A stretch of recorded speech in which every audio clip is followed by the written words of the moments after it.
महाराज जी, श्री जी ने मुझे भजन करने का समय दे दिया है। अब कुछ मांगने की इच्छा नहीं होती। बाबा, भजन को बचाए रखने के लिए मैं क्या करूं? संतों का संग भजन प्रारंभ भी कराता है, भजन बचाता भी है और भजन को पचाता भी है।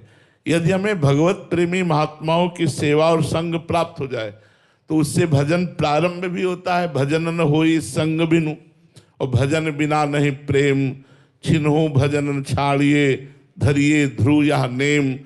एक क्षण के लिए भजन न रुके और हमें भजन करने का अभिमान ना आवे, ये संतों की संगत से होता है। तिनकी संगति रहत जाति कुल मद सब नंसई, संतत सेवक सदा भजत जे श्री हरिवंशई। ये रात दिन प्रिया प्रीतम में अपने चित्त को लगाए हुए हैं। ऐसे महापुरुषों का संग करने से अहंकार नष्ट हो जाता है। जाति का, कुल का, मद का, साधना का, अहंकार रहित साधना ही उत्तम अध्यात्म को प्राप्त कराती है। तो हमारा भजन जब नष्ट होता है उसका मूल कारण होता है अहंकार।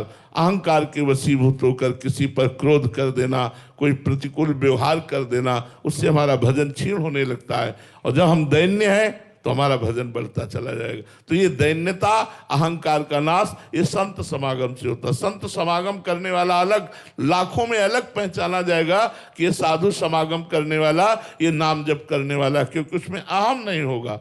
अहम शून्य हृदय ही अध्यात्म राज्य में प्रवेश पाता है।